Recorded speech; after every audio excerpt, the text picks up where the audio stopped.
అందరికీ నమస్కారం. Welcome to my channel మధురం ఆడియో స్టోరీస్. ఇరువురి తనువులు కలిసిన వేళ ఎపిసోడ్ 70. రాహుల్ స్వీటీ వంక చూస్తూ, లక్కీ ఇప్పుడు స్కూల్కి వెళ్ళడం నాకు ఇష్టం లేదు అంతే అని గంభీరంగా చెప్పాడు రాహుల్. అదే ఎందుకు అని అంటున్నాను అని స్వీటీ రాహుల్ దగ్గరికి వస్తూ అంది. రాహుల్ స్వీటీ వంక చూస్తూ, స్వీటీ నన్ను విసిగించకు, నాకు ఇష్టం లేదు అంటే ఇష్టం లేదు అన్నట్టే, మళ్ళీ మళ్ళీ అడగకు అని అనేసరికి, అవునా, ఎన్ని రోజులు దాన్ని ఇంట్లో ఉంచుతావు? దానికి కొన్ని నెలల్లో 4 ఇయర్స్ పడతాయి. అప్పుడు కూడా కిండర్ గార్డెన్ స్కూల్లో వెయ్యవా? సరే, అప్పుడు వేయకపోతే 5 ఇయర్స్ అప్పుడు, లేదా 10 ఇయర్స్ అప్పుడు, ఇంకా ఎప్పుడు వేస్తావు? దాన్ని ఇంటికి పరిమితం చేస్తావా? అసలు నీ ప్రాబ్లం ఏంటి రాహుల్ అని చేతులు కట్టుకొని రాహుల్ వంక చూస్తూ అడిగింది స్వీటీ. రాహుల్ కోపంగా స్వీటీ వంక చూస్తూ, కొన్ని రోజుల క్రితం ఒక స్కూల్ పాపని తన తల్లి నా దగ్గరికి తీసుకొని వచ్చింది. 4 రోజుల నుంచి ఆ పాప సరిగ్గా అన్నం తినకుండా, వాళ్ళ అమ్మ నాన్నతో కూడా మాట్లాడకుండా, ఎప్పుడూ ఒంటరిగా మూలకి కూర్చొని ఏడుస్తూ ఉంది అని వాళ్ళ అమ్మ నా దగ్గరికి తీసుకొని వచ్చింది.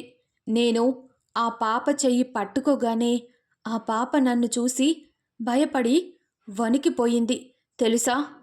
నేను ప్రేమగా ఆ పాపని అడిగినప్పుడు ఆ పాప నాకు ఏం చెప్పిందో తెలుసా? వాళ్ళ స్కూల్ టీచర్ ఆ పాపతో మిస్బిహేవ్ చేశాడట. అది వినగానే నా రక్తం మరిగిపోయింది. వెంటనే ఆ పాప చదువుకున్న స్కూల్కి వెళ్ళి వాడిని కొట్టి పోలీస్ స్టేషన్లో అప్పగించాను. కానీ ఆ పాప మాత్రం తన కన్న తండ్రి దగ్గరికి వెళ్ళడానికి కూడా స్టిల్ ఇప్పటికీ భయపడుతూనే ఉంది అట. అలాంటి పరిస్థితి నా కూతురికి రావద్దు.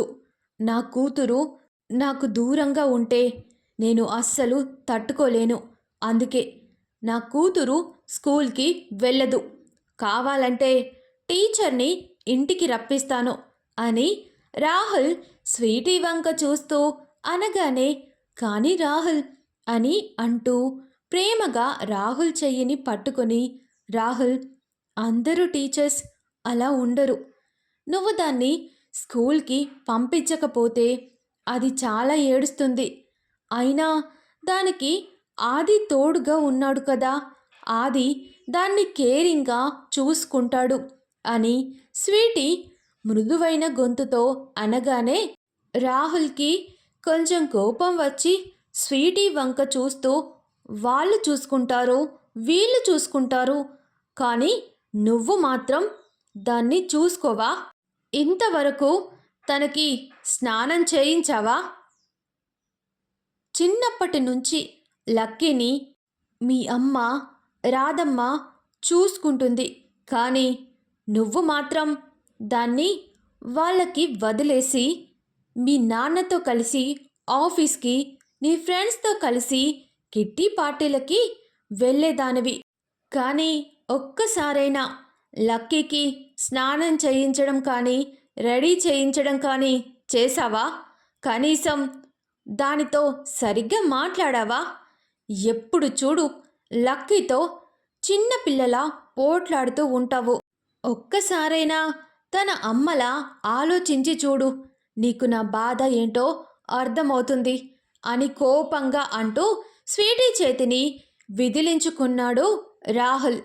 రాహుల్ కోపంగా అన్న మాటలు స్వీటీ మనసును గాయం చేశాయి. అంటే ఏంట్రా, నేను దానికి అమ్మలా ఎప్పుడూ ఆలోచించలేదు అని అంటున్నావా? నేను రోజు దాన్ని అమ్మకి, అత్తకి మాత్రమే ఎందుకు అప్పగిస్తాను తెలుసా? నాకు దానికి స్నానం చేయించడం రాదు. అది నా మాట అస్సలు వినదు. పైగా ఏడుస్తుంది. అలా ఏడ్చినప్పుడు దాని మొహం అంతా ఎర్రగా అవుతుంది. అప్పుడు దాన్ని చూస్తే నాకు కూడా ఏడుపు వస్తుంది. ఏం చెయ్యను. అందుకే దానికి స్నానం చేయించమని అమ్మకి చెప్పేదాన్ని. ఇక బిజినెస్ అంటావా? నాన్నకు వయసైపోయింది. నువ్వు డాక్టర్వి. కనీసం నేనైనా డాడీ ఆఫీస్ బాధ్యతలను తీసుకోవాలని అనుకుంటున్నాను. ఇక కిట్టి పార్టీలు అంటావా? నేను పని పాట వదిలేసి నా ఫ్రెండ్స్తో కలిసి ఊర్లు పట్టుకొని తిరగను. వాళ్ళ పిల్లలకి ఎలాంటి కేర్ తీసుకుంటున్నారు అని అడగడానికి వెళ్తాను. ఏం చేయను. చిన్నప్పటి నుంచి గారాబంగా పెరిగాను కదా. నాకు పిల్లల్ని ఎలా పెంచాలి అనేది దాని గురించి ఏం తెలియదు. అలాగే దానితో ఎందుకు మాట్లాడతాను అంటే, ఇంట్లో అందరూ గారాబం చేస్తే అది నాలా మొండిగా తయారవుతుంది అని నేనైనా స్ట్రిక్ట్గా ఉండాలి అనుకొని నాకు ఇష్టం లేకుండా దానిపై కోప్పడతాను. ఇక దాని గురించి అమ్మలా నేను ఆలోచించలేదు అంటావా? అలా ఆలోచించాను కాబట్టి అది ఏడుస్తూ ఉంటే చూడలేక నీ దగ్గరికి వచ్చాను. ఒక సైకాలజిస్ట్ డాక్టర్గా కాదు, నువ్వు తన తండ్రిగా ఆలోచించు. అప్పుడే తన సంతోషం ఏంటి అనేది నీకు తెలుస్తుంది అని కన్నీళ్లతో రాహుల్ వంక చూస్తూ చెప్పి వెనుకకు తిరిగి బయటికి వెళ్తూ ఉంటే రాహుల్ స్వీటీ చేతిని పట్టుకొని సారీ అని చెప్పాడు. స్వీటీ రాహుల్ చేతిని వదిలించుకొని తన కన్నీళ్లను తుడుచుకుంటూ బయటికి వెళ్ళింది. రాహుల్ "హ్మ్" అని ఒక నిట్టూర్పు వదిలి బాత్రూంలోకి వెళ్ళాడు. రాహుల్కి కూడా కొంచెం బాధగా ఉంది.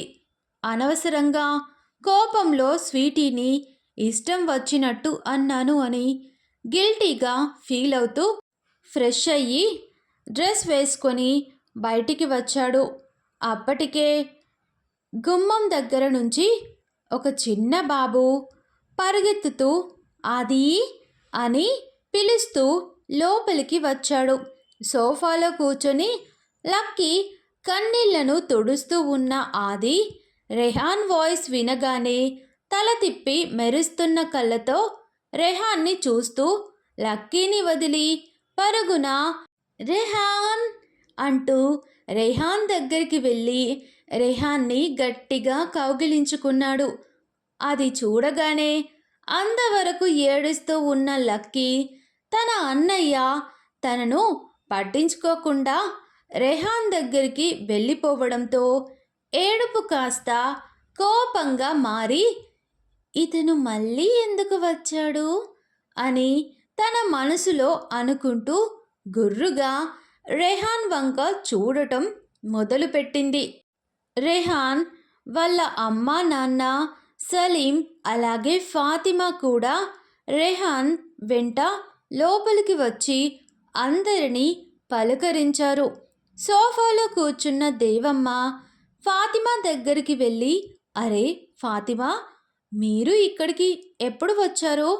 అని నవ్వుతూ అడిగింది. ఫాతిమా దేవమ్మ చేతులని పట్టుకొని "బామ్మ, నిన్న నైట్ మేము ఇక్కడికి వచ్చాము. వరుణ్ గారు మా కోసం మీ పక్కనే ఉన్న ఇంటి ఓనర్తో మాట్లాడి ఆ ఇంటిని కొన్నాడు. అలాగే సలీంకి జాబ్ని కూడా ఇచ్చాడు. ఇక మేము కూడా ఇక్కడే మీ పక్కింట్లో ఉంటాము. అలాగే రెహాన్ ఆదిత్యాని ఒకే స్కూల్లో వేద్దాము అని వరుణ్ గారు సలీంతో చెప్పారట" అని ఫాతిమా దేవమ్మతో పాటు ఇంట్లో అందరికీ జరిగింది చెప్తూ ఉంటే అది విన్న ఆదిత్య రెహాన్కి దూరం జరిగి నిన్న వరుణ్ ఆది జాగింగ్కి వెళ్తున్నప్పుడు ఆది రేపు నీకు ఒక సర్ప్రైజ్ ఉంది, మన ఇంటికి నీ ఫేవరెట్ గెస్ట్ వస్తాడు అని చెప్పడం గుర్తుకు వచ్చి తన కోసం వరుణ్ ఇదంతా చేశాడు అని అనుకొని మనసులో thank you so much daddy అని వరుణ్కి మనసులోనే థ్యాంక్ యూ చెప్పుకొని రేహాన్తో మాట్లాడటం మొదలుపెట్టాడు. ఇక రాహుల్ సలీం ఫాతిమాని పలకరించి సోఫాలో ఉన్న లక్కీని ఎత్తుకొని లక్కీ బుగ్గపై ముద్దు పెట్టుకొని సారీ బంగారం, కోపంలో అరిచేశాను అని అంటూ స్వీటీ వంక చూస్తూ మళ్ళీ లక్కీ బుగ్గపై ముద్దు పెట్టుకున్నాడు. స్వీటీ రాహుల్ని చూసి మొహం తిప్పుకొని ఫాతిమాకి కృతికని పరిచయం చేస్తూ ఉంది. లక్కీ కూడా రాహుల్ బుగ్గపై ముద్దు పెట్టి ఇట్స్ ఓకే డాడా, కానీ నేను స్కూల్ పోతాను, ప్లీజ్ ఒప్పుకో డాడా అని అంటూ తన చిట్టి చేతులతో రాహుల్ గడ్డం పట్టుకుని రాహుల్ వంక చూస్తూ అంది. రాహుల్ కూడా కాసేపు ఆలోచించి సరే కానీ నువ్వు సేఫ్గా ఉండాలి అని అన్నాడు. ఆది రాహుల్ వంక చూస్తూ నువ్వు ఏం భయపడకు బాబాయ్, నేను రేహాన్ లక్కీని జాగ్రత్తగా చూసుకుంటాము అని పెద్దరికంగా చెప్పడంతో రాహుల్ చిన్నగా నవ్వి లక్కీని కిందికి దించడంతో లక్కీ ఆదిత్య దగ్గరికి వెళ్ళింది. రేహాన్ లక్కీని చూసి హాయ్ లక్కీ అని పలకరించాడు. లక్కీ మాత్రం రేహాన్ వంక గుర్రుగా ఒక చూపు చూసి హ అని మొహం తిప్పుకుంది. రేహాన్ తన మనసులో ఈ పొట్టి పిల్లకి పొగరు అని అనుకుంటూ ఇందులో ఆరాధ్య వచ్చి రెహాన్ని చూస్తూ హాయ్ బ్రో అని మాట్లాడటం మొదలుపెట్టింది.